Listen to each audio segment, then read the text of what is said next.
Az idei tanévben rekordmennyiségű papírt gyűjtöttünk, azt hiszem ezt mindenki észrevette, és ennek köszönhetően az Evergreen Recycling menedzsere Simon Sándor átadja iskolánk részére az ajándékutalványt. Megkérem Simon Sándort, hogy adja át igazgatónknak a jutalmat.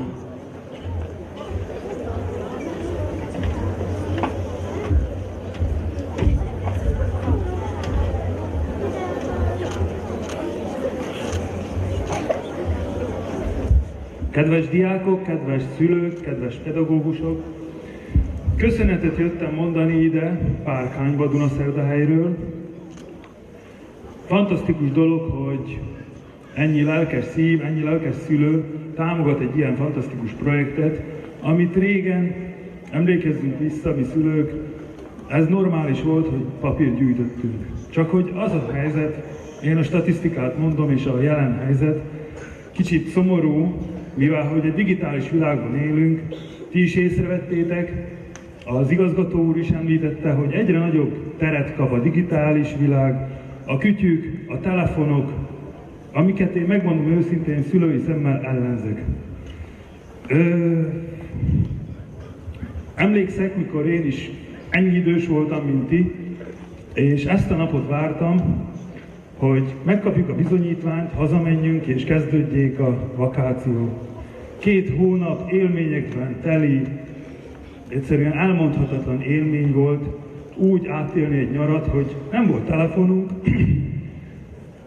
és muszáj volt valami más programmal kitölteni azt a 2 hónapot. Ebben támogattak minket a szülők is, akiknek szintén nem volt telefonjuk, szóval egyszerű volt a recept. Csak hogy most elég nagy a nyomás, és ezért is fantasztikus, hogy rekordot tudtunk dönteni, hogy ennyi papírt össze tudtunk gyűjteni, mivel hogy én látom tényleg a számokat, és egyre kevesebb újságot nyomtatnak, a szituáció az, hogy nyomdák mennek csődbe, nincs igény az újságok iránt.